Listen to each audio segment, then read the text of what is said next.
After a 12-hour journey stretched across 3 excruciating delays, I finally arrived to surprise my husband at his guy's cabin weekend. I walked up to the door carrying his favorite rare scotch, and then I heard him say, if she vanished, that insurance money could clear all my debts. His friend just laughed. Or you could finally date her sister guilt-free. I left the scotch on the porch. By the next morning, I was in Costa Rica. 2 weeks later, his sister called me, crying. The bottle of Macallan felt heavy in my hands as I stood there in front of the cabin door. My heart was pounding with excitement after traveling for what felt like an eternity to surprise Mark. And then I heard his voice cut through the weathered wood, words that wiped the smile right off my face and shattered my entire world into a million tiny, sharp pieces. If she vanished, that insurance money could clear all my debts. My husband's voice was so casual, almost like he was just thinking out loud, maybe talking about the weather. A loud burst of laughter followed, and then I heard his friend's voice chime in. Or you could finally date her sister guilt-free. More laughter.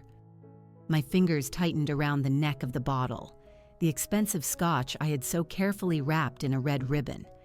This gift, which I had carried across 3 states and through endless airport delays, suddenly felt like a cheap prop in a play I never auditioned for. I grew up surrounded by money. My father built a massive shipping and logistics empire from the ground up, making sure that my sister, Isabel, and I would never have to worry about a thing. When I first met Mark at a charity gala 3 years ago, he seemed so refreshingly uninterested in my family's fortune. He was charming, ambitious, working on his startup, and just full of big dreams. I fell for him hard and fast. Mark needs some time to get on his feet, I explained to my father when he asked why my new husband hadn't signed the prenuptial agreement. He's just sensitive about the money difference between us. I trust him. My father's worried frown should have been my first big warning sign. Clara, he'd said, love shouldn't require you to make financial sacrifices. Don't ever forget that. I didn't listen. Instead, I poured my own money into Mark's tech startup when traditional investors turned him down. I paid off his student loans as a first anniversary gift. I bought the exact house he wanted in the exact neighborhood he picked out. Every single time he claimed there was another setback with his business, I wrote another check, completely believing in the partnership I thought we were building together. My sister tried to warn me too, in her own gentle way. He asks about our family trusts an awful lot, Clara. It's just odd. I brushed her concerns aside, thinking she was just being overprotective. He's just trying to understand our world, that's all, I insisted. But standing outside that cabin door, all of those warnings came crashing down on me at once. Yesterday had been so normal. We had a video call, and Mark told me all about his cabin weekend, how the guys were all playing poker and going hiking. He even mentioned that he missed me.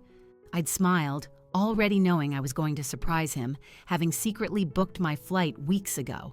The decision to surprise him had come to me during one of my many lonely evenings in our huge, empty house. 2 years of supporting his dreams, while my own passions, like my painting, gathered dust.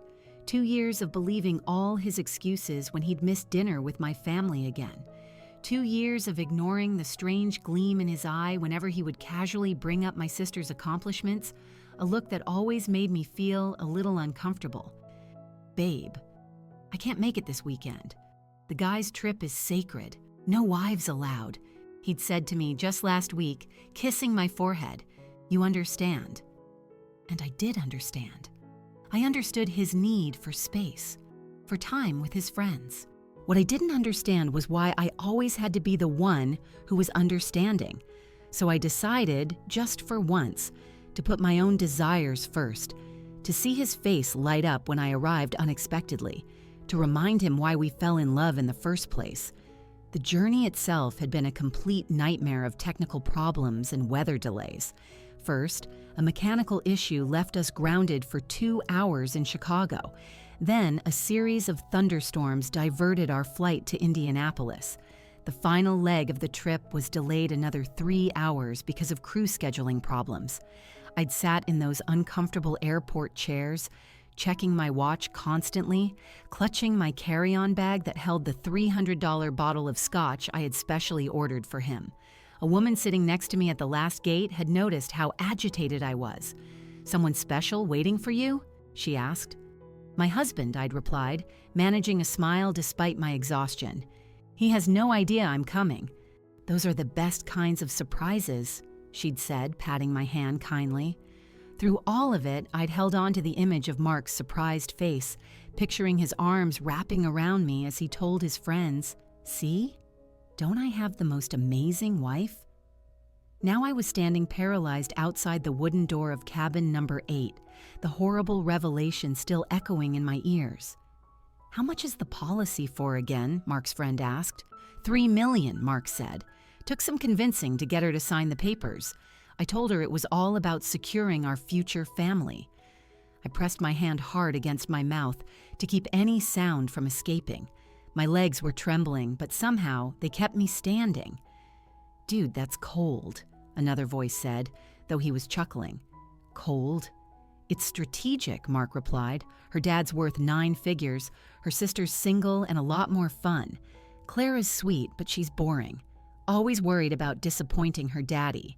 Something inside me, something that had been slowly bending for 2 long years, finally snapped. A memory surfaced. Mark casually suggesting we go skydiving, mountain climbing, scuba diving, all activities that could easily end in tragedy. I thought he was just being adventurous. Now I understood. He was looking for accidents to happen. The scotch bottle nearly slipped from my hand. I set it down silently by the door, carefully removing the little gift tag with my name on it. My wedding ring caught the faint light from the porch. Its diamonds suddenly seemed tacky and fake, just like our marriage. I backed away from the door, my designer suitcase completely forgotten beside the bottle of scotch. Through the cabin window, I caught a glimpse of them. Mark and 3 of his friends, cards and cash, spread out on the table, beers in their hands. My husband was smiling, completely at ease while he was discussing my death. This was the same man who had kissed me goodbye at the airport just 3 days ago. The same man who had promised to love me in sickness and in health. The same man who had access to every single account, every asset I owned. My wedding ring felt like it was burning a hole in my skin. I twisted it off my finger as I walked back to my rental car, my mind racing through all the signs I had so foolishly ignored. The questions about my life insurance policy, the subtle way he had been distancing me from my friends and family, the accidental meetings he kept trying to arrange with my sister. As I slid into the driver's seat, I placed my wedding ring in the cup holder, a small, glittering testament to a marriage that was built on a foundation of lies. For a brief moment, I considered confronting him, imagining the satisfaction of seeing the look on his face when he realized he'd been caught. But my instinct for self-preservation won out. If he was willing to casually contemplate my death for money, what else might he be capable of if he felt cornered? I started the engine and pulled away from the cabin that now held the ruins of my marriage, the tears finally breaking free and streaming down my face. But underneath the devastation, something else was starting to form, a cold, clear determination. By morning, I would be in Costa Rica. By the time Mark returned home, I would be officially a missing person. Let him sweat. Let him wonder. Let him face those debt collectors all by himself. I may have been raised with wealth and privilege, but my father also taught me something that Mark had clearly forgotten. Never underestimate a woman who has resources and a very good reason for revenge. My hands didn't shake as I sat in my rental car in the dimly lit parking lot a mile away from the cabin. That surprised me. A numbness had settled over me, wrapping around me like a protective blanket. I pulled out my phone and opened the airline app. One-way ticket. The furthest place I could think of on such short notice, Costa Rica. The confirmation email arrived just a few seconds later. There was no hesitation, no second thoughts. I drove to the nearest 24-hour pharmacy, bought a prepaid burner phone, and activated it in the parking lot. Then I called my assistant. "Linda, I need you to do something for me, and please, no questions asked. Of course, Miss Fairchild. Is everything all right? I'm taking an extended personal trip. It's an emergency. I need you to cancel all of my appointments for the next month. If anyone asks, and I mean anyone including Mark, you haven't heard from me since yesterday." There was a pause. "Should I be worried about you?" "No," I said, surprising myself with how calm and steady my voice sounded. "I just need some time. I'll be in touch when I can." I hung up and immediately removed the battery from my regular phone. Mark could track that one. The rental car's GPS could probably be tracked, too. I drove it back to the airport, returned it, and then took a rideshare to a different airport in the next state over. Every decision I made was calculated and mechanical, as if someone else was controlling my body while I watched from a great distance. The red-eye flight was only half full. As the plane lifted off into the darkness, memories started flickering through my mind like an old dusty slideshow, each one recontextualizing itself in the harsh, glaring light of tonight's revelation. Mark commenting on my sister's dress at the Christmas dinner. Isabel always did have great taste. The way his eyes lingered on her just a little too long. His suggestion that I change my will right after we got married. It's just what responsible couples do, honey. The hiking trip where he kept insisting on taking photos of me standing near dangerous cliff edges. Just step back a little more, honey, the view is perfect. The swimming accident last summer when I nearly drowned after he'd convinced me to swim further out from the shore than I was comfortable with. "You're stronger than you think," he had said. And then somehow, he wasn't anywhere nearby when I started to struggle. His casual dismissal of my concerns about fertility. "We have plenty of time for kids. Let's just enjoy being us for now." Was he just waiting for the insurance policy to clear? The pieces were all assembling themselves into a horrifying mosaic. I wasn't a wife to him. I was a walking bank account with an expiration date of his choosing. The flight attendant touched my shoulder, startling me. "Ma'am, would you like some water?" I realized I had been silently crying.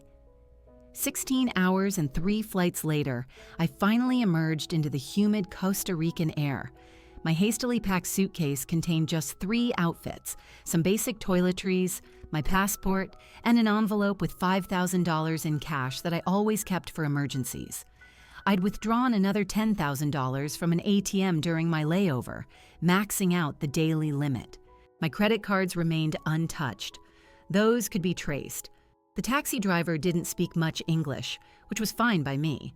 I showed him the name of a small hotel I'd found online during my layover. It wasn't a resort, nothing luxurious. It was nothing Mark would ever think to look for me in. Tamarindo.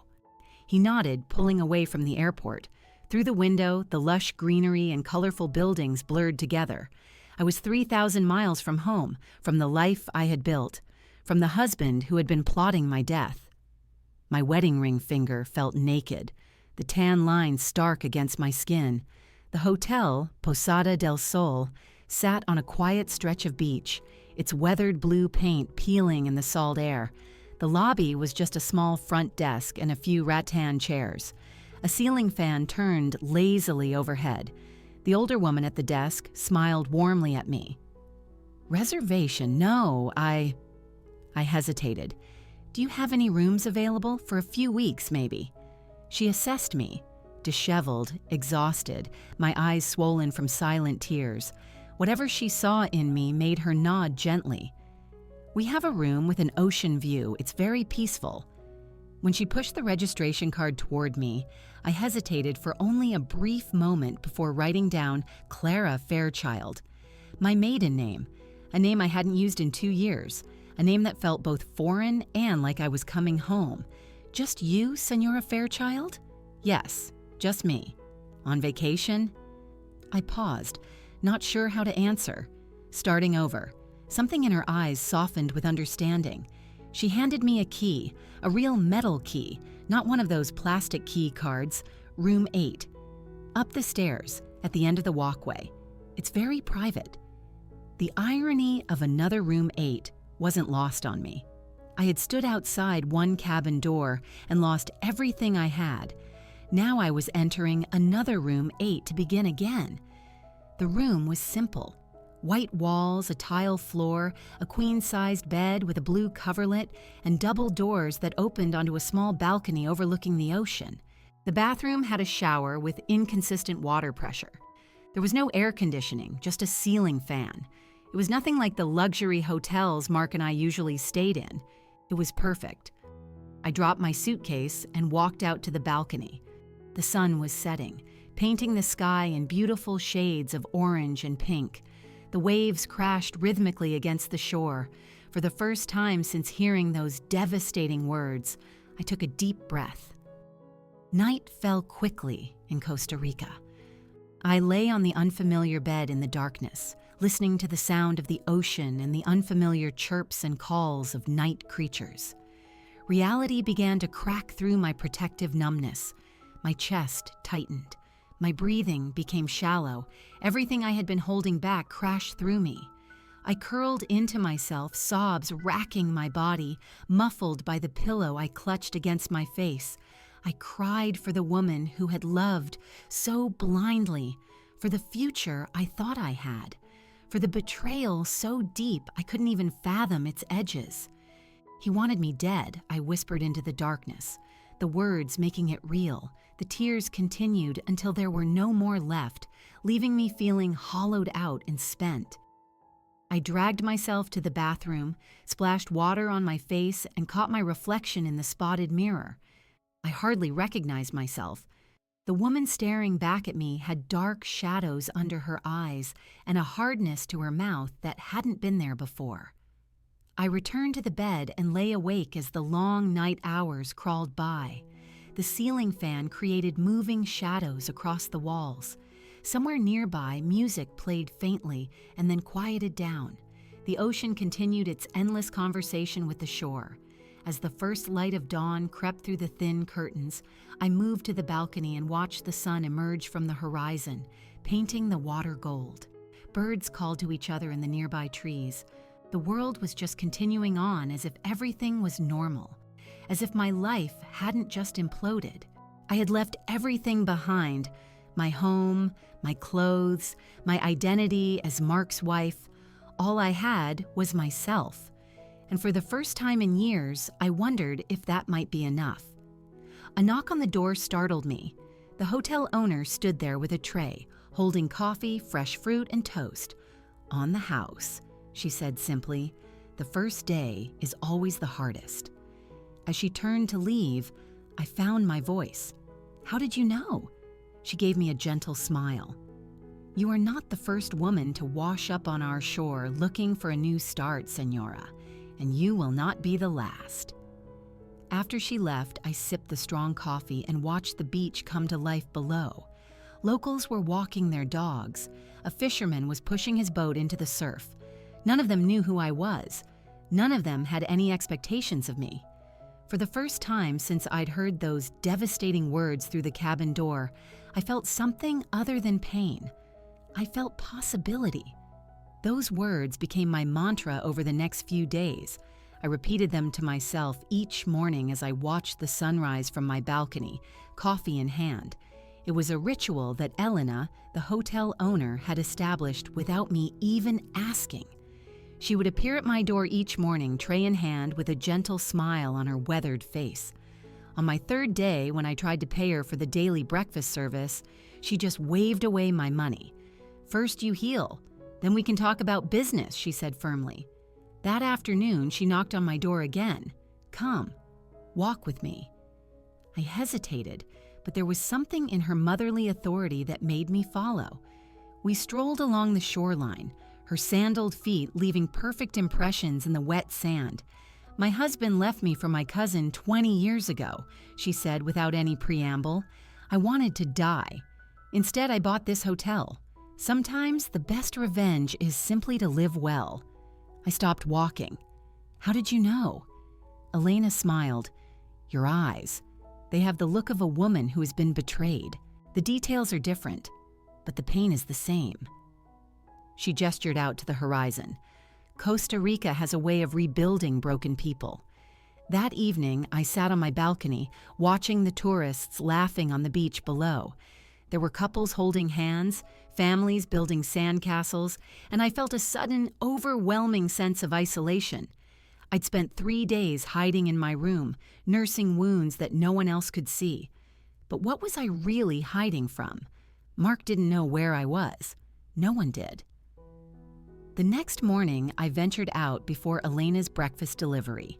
The sand felt cool beneath my feet as I walked along the shoreline, watching the sky transition from navy to pink to a brilliant blue. A local vendor was setting up his fruit stand, arranging mangoes and pineapples in colorful patterns. "Buenos dias," he called out, waving me over. He sliced off a piece of mango and handed it to me. The sweetness exploded in my mouth, a simple reminder that pleasure still existed in this world. This became another one of my rituals. Morning walks, fresh fruit, and exchanged smiles with locals who asked nothing of me. Each day I ventured a little further from the hotel. Each day the weight on my chest lightened just a fraction. A week into my self-imposed exile, I passed a small salon tucked between a souvenir shop and a cafe.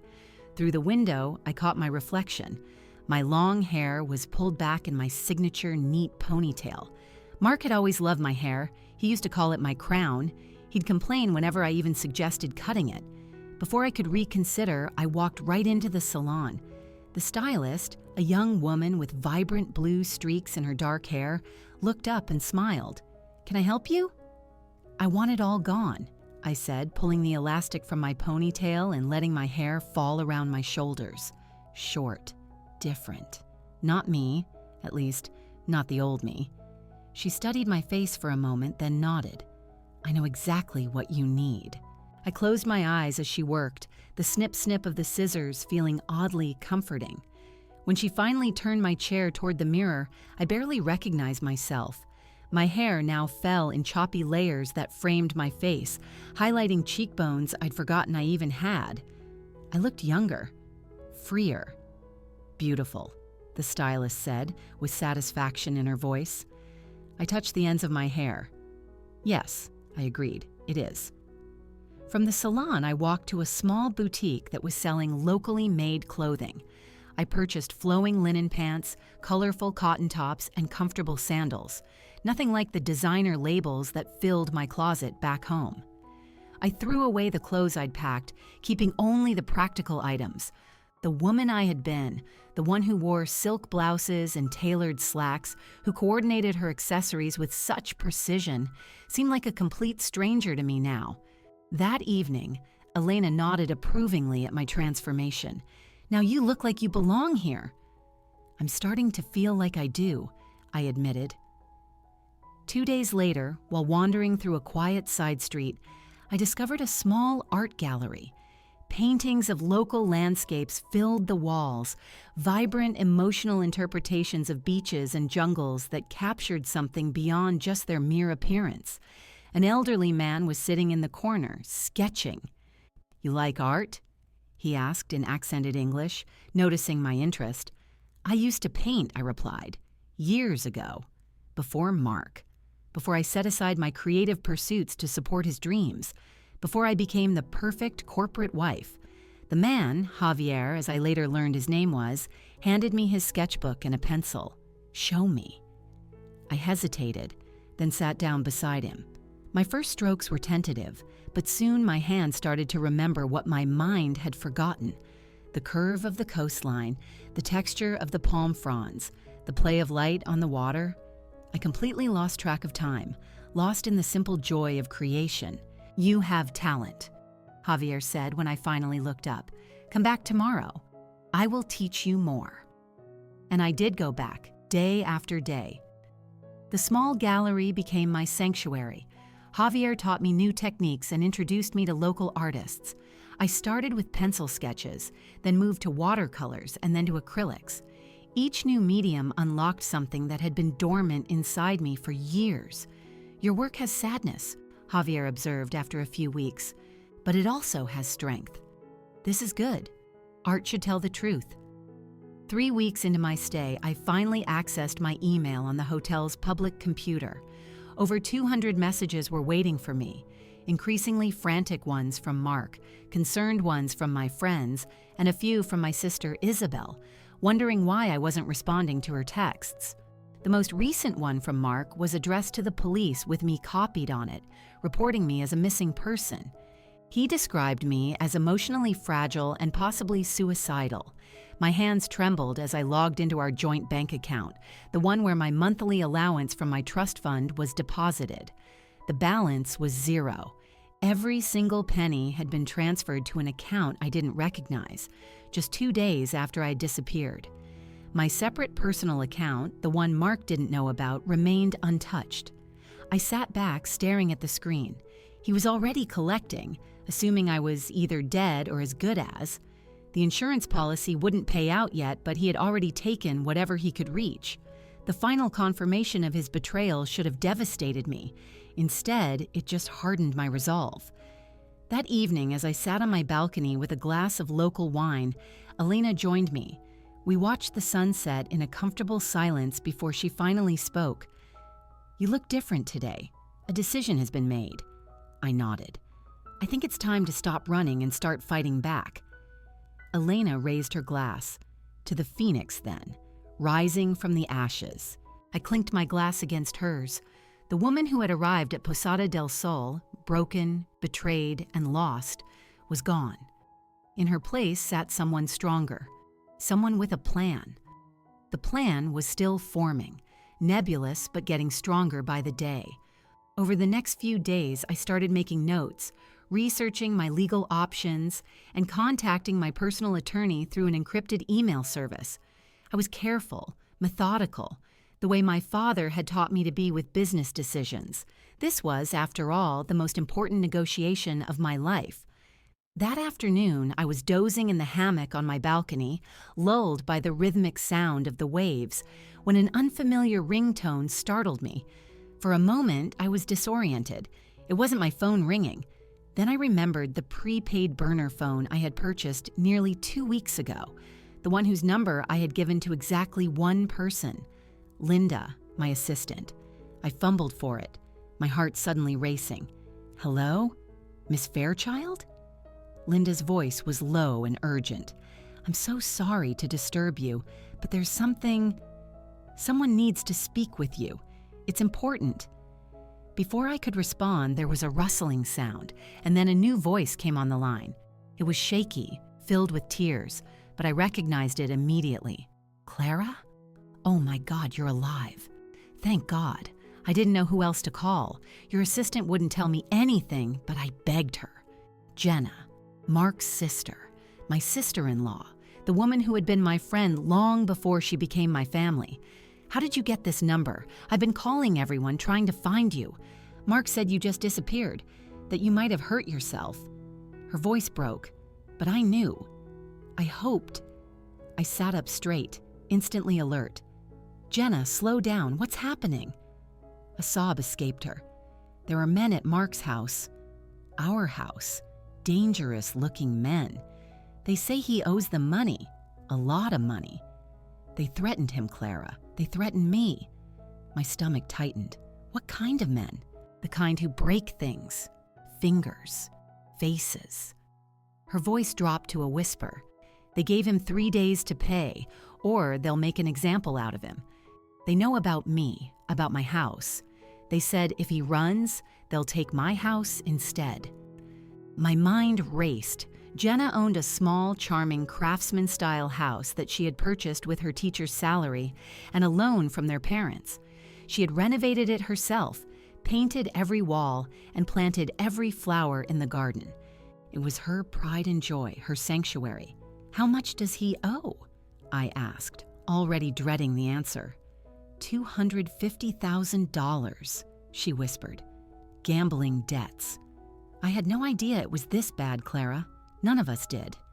The pieces clicked together with a sickening clarity. The desperate need for my insurance money, the attempts to access my trust fund, the constant financial setbacks in his business. They weren't business losses at all. They were gambling debts. When did this start? I don't know exactly. He's always liked to bet on games, but this... The men said he's been building this debt for over a year. High-stakes poker, sports betting, even some underground casino. She paused. He kept asking to borrow against my house a couple of months ago. I said no. Now I understand why. I closed my eyes, remembering the weekend trips with clients, the late nights at business dinners, the mysterious calls he would always take in another room. All of those lies. Where is he now? Drinking himself stupid at his place. Clara, he's a mess. You disappearing. It broke him. The police suspect him in your disappearance. Did you know that? And now these men. I'm scared for him. The irony was almost too much to bear. The husband who had contemplated my death for financial gain was now being investigated for my disappearance. Under any other circumstances, it might have seemed like perfect justice. Why are you calling me, Jenna? I kept my voice steady, even though my hands were shaking. What do you expect me to do? She hesitated. I thought, if you came back, explained to the police that you just needed some time away, and maybe with your family's connections, the money, you want me to pay his gambling debts. It wasn't a question. I know it's asking a lot, but they'll hurt him, Clara, maybe worse, and I'll lose my house. Everything I've worked for. Jenna, always the protector of her younger brother, always making excuses for him, always cleaning up his messes. I had admired that loyalty once. Now it just made me sad. Does he know you're calling me? Number. He thinks you're... She couldn't finish the sentence. Dead. My husband hoped I was dead, and his sister was asking me to rescue him from the consequences of his own actions. I need time to think, I said finally. I'll call you back on this number. I hung up before she could respond and immediately called Linda back. How did she find you? I demanded. She showed up at the office, hysterical, saying it was a matter of life or death. I'm so sorry, It's okay, I sighed. Just no one else, understood? Not even if they're crying. After hanging up, I walked down to the beach, my mind churning. The smart move was to stay hidden. Let Mark face the consequences of his actions. Let him experience what it felt like to be desperate, afraid, and alone. The debt collectors weren't my problem. His gambling addiction wasn't my problem. Her house wasn't my problem. But Jenna had been my friend. She had welcomed me into their family when my own was skeptical of Mark. She had defended me when her mother made snippy comments about my wealthy upbringing. She had been genuine in her affection, unlike her brother. I picked up a stone and hurled it into the ocean, watching it disappear beneath the waves. The choice before me wasn't just about Mark. It was about what kind of person I wanted to be in this new life I was building. The woman who had fled in the night was justified in her self-preservation. But the woman I was becoming, stronger, clearer, more purposeful, she needed to make decisions that she could live with. I returned to my room and called my attorney. After explaining the situation, I asked a single question. Can I pay someone else's debt without revealing my location or my current status? There was a long pause. It's possible. Complicated, but possible. 2 hours and several calls later, I had my answer. I called Jenna back. I'll handle the debt, I said, without any preamble. But there are conditions. Her breath caught. Anything.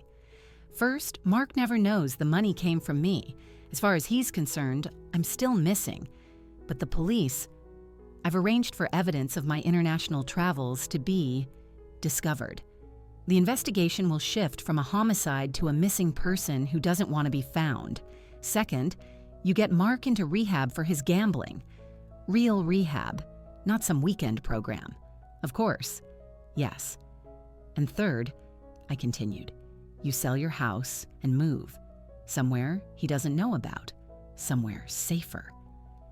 A long silence stretched between us. You think he would hurt me? I thought of the cabin, of his casual discussion of my death.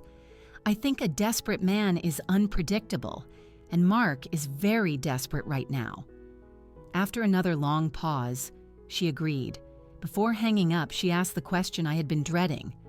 Clara, What happened? Why did you leave like that? I closed my eyes, debating how much to tell her. Let's just say I overheard something that made me realize our marriage wasn't what I thought it was. Something unforgivable. Another long silence. Was it about me? My breath caught. What do you mean? Mark, he's always had this idea that you and I, she couldn't finish. That you and I what, Jenna? That we should be together. That I had feelings for you. Her voice was barely audible. It's why his last girlfriend left him. He kept comparing her to you and then suggesting the floor seemed to tilt beneath me. His friend's voice echoed in my memory. Or finally date her sister guilt-free. His sister.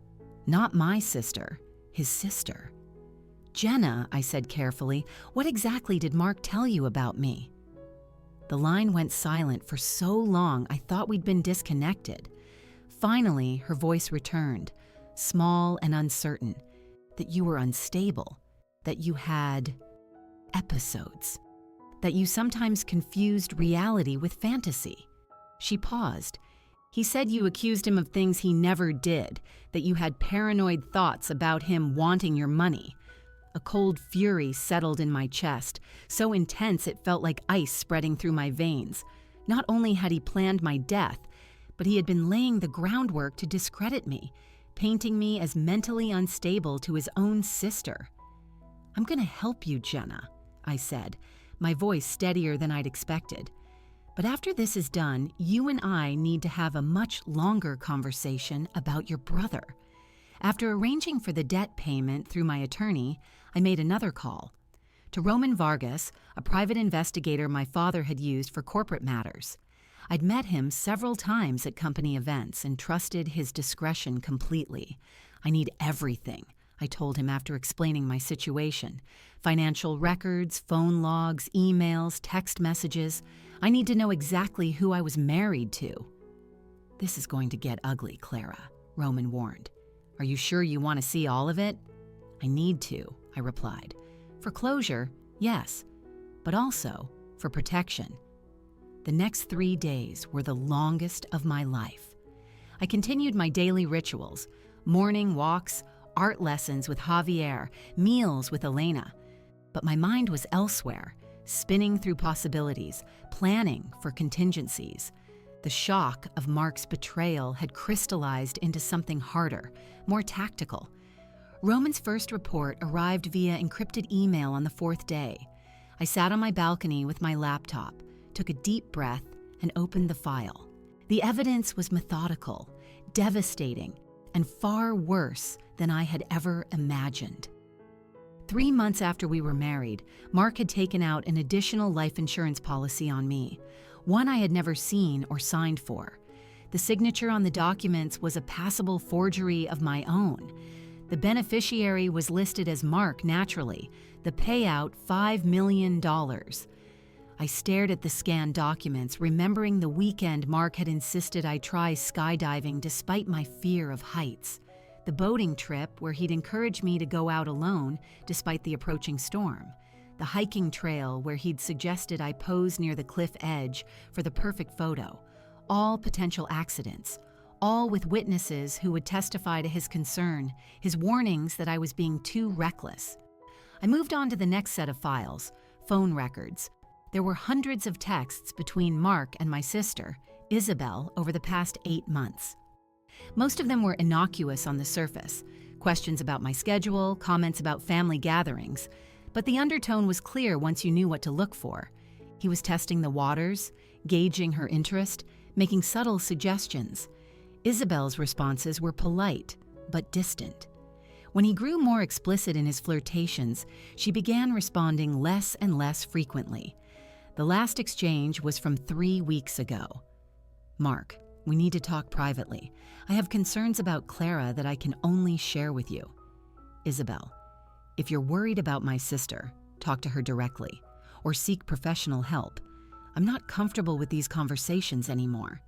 I closed my eyes, a wave of gratitude washing over me. Isabel had sensed something was off and had created distance. She hadn't encouraged him. She hadn't reciprocated. The relief was so intense it brought tears to my eyes. The financial records were next, and they told a story of calculated deception. While claiming his business was struggling, Mark had maintained a secret credit card I knew nothing about. The statements showed purchases at luxury retailers, high-end restaurants, and expensive hotels, none of which had been with me. There were charges from jewelry stores on significant dates, my birthday, our anniversary, Christmas, gifts I had never received. For other women, for what purpose wasn't clear, but the deception was. The most damning evidence of all was an offshore account in the Cayman Islands, opened just 6 months after our wedding. There were regular transfers from our joint account, money I had provided for business expenses and investments that had been funneled there instead. The current balance, $1.2 million, my money, hidden away for his eventual escape. All while he insisted we needed to budget carefully for our future, all while I'd scaled back my own spending to support what I thought was our shared dream. The final document was a draft email found in Mark's deleted folder, addressed to my father's attorney. In it, he was inquiring about the conditions of my trust fund in the event of my death, specifically asking whether he would have control of the assets as my spouse. The email was dated 3 weeks ago, just before his cabin trip. I closed the laptop, walked to the bathroom, and was violently ill. When the nausea finally passed, I sat on the cool tile floor, my back against the wall, and allowed myself to feel the full impact of what I had just discovered. This wasn't just an opportunistic betrayal. This was calculated, long-term deception. This was a man who had married me for my money and was actively plotting my death. A knock at my door startled me. Elena stood there, concern etched on her face. "Yeah, you look like you've seen a ghost," she said. I tried to smile but failed, just learning the truth about someone I thought I knew. She sat beside me on the bed as I summarized what Roman had found. With each revelation, her expression darkened. "Men like this," she said finally, "they never face consequences. They slip away, find new victims, and start all over again." "Not this time," I said, surprising myself with the steel in my voice. "This time, there will be consequences." That evening, I emailed Roman with new instructions. Gather everything, organize it into irrefutable evidence, and prepare to deliver it to the appropriate authorities. I also asked him to quietly contact Jenna to ensure she was safe and was following through on her promise to seek help for Mark. His response came within the hour. Jenna has moved to a friend's house. Mark doesn't know where. He's accepted the anonymous family friend explanation for the debt payment. He's also drinking heavily and making threats about finding you. I forwarded everything to my attorney with clear instructions. Prepare for war, but wait for my signal. Then I opened a new document and began to outline a plan for a reckoning. Mark had spent years creating an elaborate fiction. It was time to reveal the author behind the mask. The preparation took another week. I needed everything to be perfectly timed, every contingency planned for. This wasn't about revenge, a hot, impulsive action fueled by hurt. This was about justice, cold, deliberate, and complete. First, I consolidated my financial position. With Roman's help, I transferred the remaining funds from any joint accounts into secure ones that Mark couldn't access. I contacted the credit card companies to flag suspicious activity, backdating the requests to before my disappearance. I had my attorney draft an emergency petition to freeze the offshore account, ready to be filed at exactly the right moment. Next came the legal preparations. I organized every single piece of evidence into a comprehensive file. The forged insurance documents, the unauthorized policy increases, the financial fraud, the offshore accounts. Each transgression was methodically documented, each connection clearly drawn. I had Roman make multiple copies, all stored in different secure locations. My appearance needed to change further. The haircut was a start, but it wasn't enough. I didn't want to be recognized before I was ready. I bought contact lenses that changed my eye color from blue to brown. I selected clothing that was nothing like what Mark was used to seeing me wear. practical, understated pieces in muted colors. I even practiced a slight accent, just enough to make someone second guess if I was who they thought I was. I booked my return flight under my maiden name, with a layover route that would make my movements difficult to track. I arranged for a rental car from a small local agency that didn't require scanning an ID into a computer system. The night before my departure, Elena knocked on my door with a small package. "For protection," she said, handing me a delicate silver charm bracelet. "My grandmother gave it to me when my husband left. She said it keeps you strong when you're facing down your demons." I slipped it onto my wrist, touched by the gesture. "I hope you find what you're looking for," she said, embracing me. "Peace, justice, whatever it is. Thank you," I whispered, "for everything." Before leaving Costa Rica, I made the hardest call of all, to my sister, Isabel. I used an encrypted messaging app, one I knew she kept for her international humanitarian work. "Don't react," I said the moment she answered. "It's Clara. I'm alive. I'm safe." There was a sharp intake of breath, but she followed my instruction.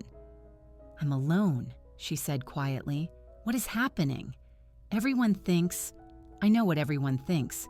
I needed it to stay that way for a little while longer. I paused. "I need to ask you something about Mark." I could hear her shifting her position, could picture her moving to a more private location in her apartment. "What about him? Has he been contacting you since I disappeared?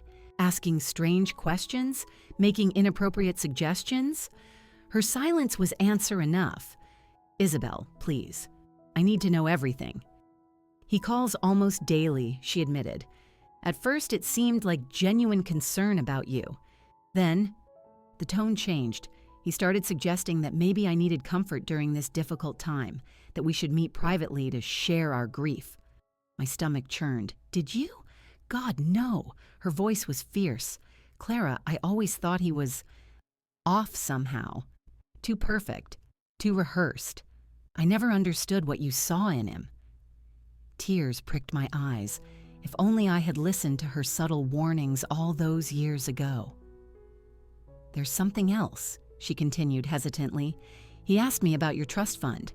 Specific questions about what happens to it if they declare you legally dead. I need you to do something for me," I said. "It's important that you act normally around him. Don't let him suspect anything. What is going on? Where are you? I can't tell you everything yet, but I will, I promise. For now, I just need you to trust me." After a moment, she agreed. My final preparatory step was ensuring Jenna's safety. I had Roman arrange for a security detail to monitor her new location discreetly. I also established an emergency fund for her through my attorney, accessible if she needed it. She was another one of Mark's victims, manipulated and used in his schemes. She deserved protection.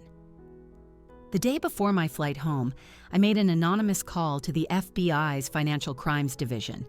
I didn't provide details, just enough information to prompt them to look closer at Mark's activities. The insurance fraud, the offshore accounts, the identity theft. All federal crimes. They wouldn't move immediately, but they would start watching. The flight back to the States felt surreal. 3.5 weeks had passed since I had overheard those fateful words at the cabin. In that time, I had died and been reborn. The naive, trusting woman had been replaced by someone stronger, clearer, and far more dangerous to Mark's plans. I arrived at night driving my nondescript rental car through familiar streets that somehow felt foreign. The neighborhoods hadn't changed, but I had. As I approached our gated community, I didn't use the main entrance where security might recognize me. Instead, I used a service road I had discovered years ago when I'd accidentally locked myself out during a morning run. Our house, a sprawling Tudor-style home with manicured gardens and dramatic lighting, looked exactly as I'd left it. Lights glowed warmly in the downstairs windows. Mark was home. I parked a block away and walked the perimeter of our property, staying in the shadows. Through the living room window, I could see him, pacing with his phone to his ear, gesturing angrily. Even from a distance, I could tell he was disheveled and unshaven. The perfect, polished husband was unraveling. I didn't approach the house yet. Instead, I checked into a small, nondescript hotel under my new identity. Tomorrow would come soon enough. Tomorrow, when the debt collectors were scheduled to return, expecting their next payment. Tomorrow, when Mark would discover that his carefully constructed world was about to collapse. In my hotel room, I laid out everything I would need for the confrontation: the evidence files, the legal documents, the digital recordings. I charged my devices and prepared the small audio recorder I would keep in my pocket. I slept surprisingly well that night, a dreamless and deep sleep. When I woke up, I didn't feel fear or anxiety, just a calm certainty. I dressed carefully in clothes that gave nothing away, applied minimal makeup, and wore the silver charm bracelet Elena had given me. As the sun began to set, I drove back to our neighborhood. This time, I didn't hide in the shadows. I walked directly up our curved driveway past the fountain that had been Mark's insistence, toward the massive front door with its decorative leaded glass. I didn't use my key. I didn't belong to this house anymore. Instead, I rang the doorbell and waited, standing tall and unafraid as footsteps approached from inside. The door swung open. Mark stood there, unshaven, his hair a mess, wearing the same Columbia Business School sweatshirt he'd had since we first met. For a split second, he didn't recognize me. The new hair, the brown contacts, the different clothes, then his eyes widened in disbelief. "Clara?" he whispered, his face draining of all color as though he had just seen a ghost. In a way, he had. I stepped forward, not waiting for an invitation. "We need to talk." He backed away automatically, his mouth opening and closing without any words coming out. I walked past him into the foyer, the marble floor echoing under my steps. The house smelled stale, unwashed dishes, day-old takeout containers, and the faint sour scent of whiskey. "You're alive," he finally managed, following me into the living room. "Where have you been?" "I've been out of my mind with worry. The police thought..." "That you killed me?" I turned to face him, my voice perfectly steady. "Yes, I imagine that was inconvenient for your plans." His expression shifted rapidly, the shock giving way to a tentative relief, and then to wariness. "What are you talking about? I've been searching everywhere for you." He moved toward me, his arms outstretched as if to embrace me. "Baby, I thought I'd lost you." I took a sharp step back. Don't even try." The calculated charm appeared then, the expression I had fallen for countless times, the furrowed brow of concern, the soft, hurt eyes, the slight tremble in his voice. "Clara, whatever you think happened, whatever you're upset about, let me explain. I was at the cabin, Mark." I watched his face carefully as the understanding dawned. I heard everything. His expression froze, then rearranged itself into one of wounded confusion. "The cabin? What are you talking about? I flew 12 hours through 3 delays to surprise you. I brought your favorite scotch. I stood outside that door and heard you discussing how my insurance money would clear your debts." He paled even further but recovered quickly. "You misunderstood. It was a joke. Dark humor between friends. You know how guys talk?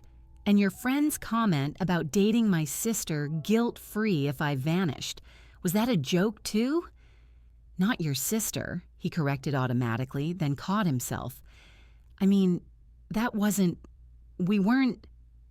"Your sister," I finished for him. "Yes, Jenna told me all about your little obsession, about how you've been trying to manipulate her too." Anger flashed across his face, but it was quickly suppressed. "Jenna? You've spoken to her? Where have you been?" "That's not important." I set my purse on the coffee table and removed a thick manila envelope. "What matters is what happens next." His eyes were fixed on the envelope.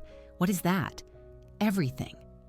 I opened it and began laying out the documents on the table between us. The life insurance policy you forged my signature on, bank statements showing the transfers to your offshore account in the Cayman Islands, credit card statements for purchases I never saw, records of your gambling debts. With each document, his face grew harder, the pretense of confusion falling away completely. "You've been investigating me?" His voice was low, dangerous, just discovering who I was really married to. I laid down the final document. Divorce papers, already signed by me. Your choice now is simple. You sign these and walk away with what you came into this marriage with. Nothing. Or you don't, and I take everything to the FBI, the insurance company, and the district attorney.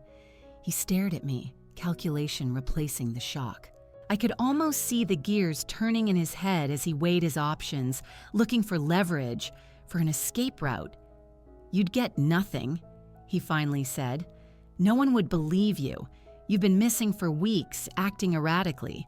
I've documented your unstable behavior for months, your paranoid accusations, your mood swings.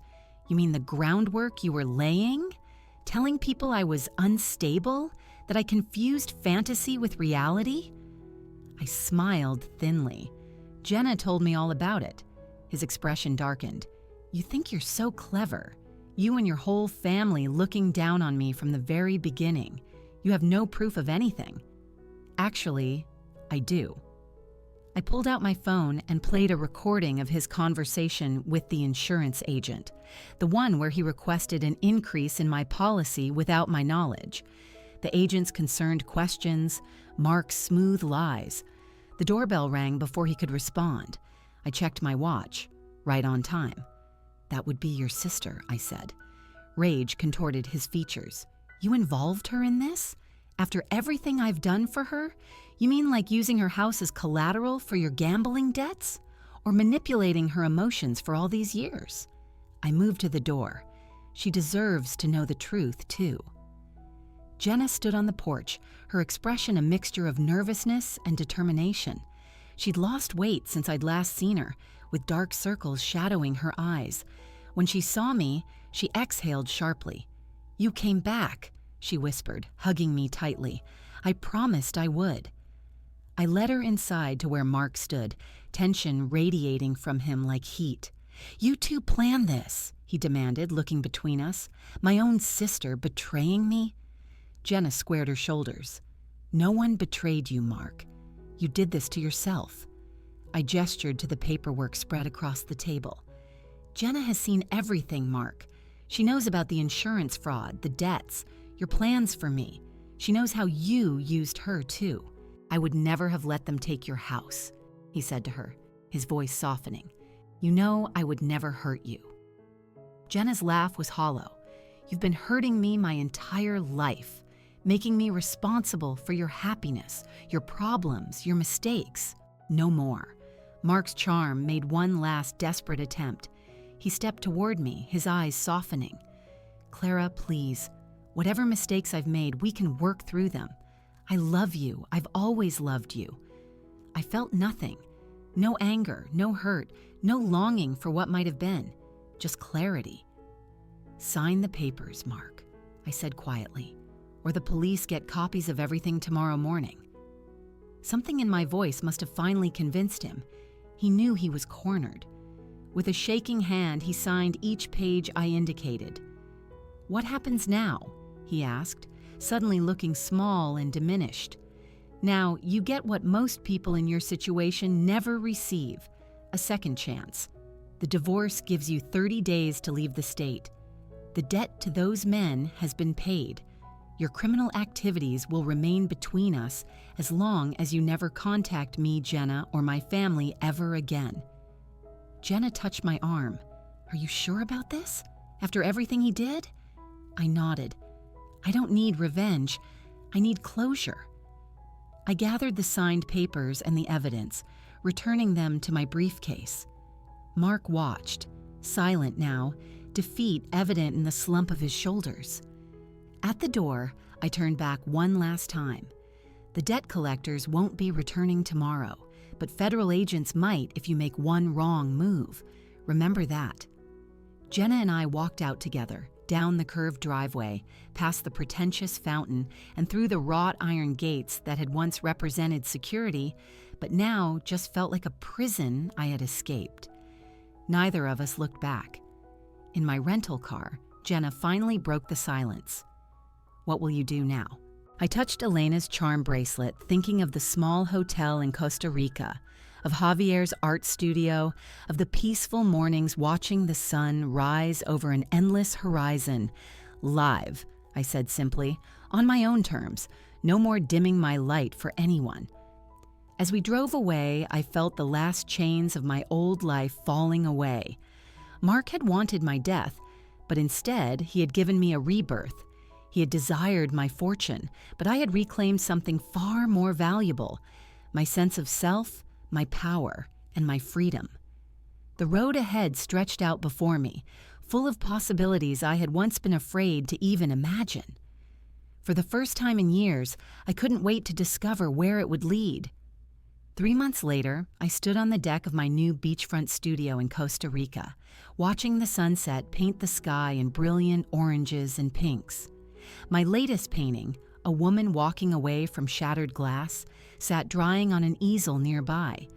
Elena appeared with 2 glasses of wine. "Your gallery showing next week is already sold out," she said, handing me a glass.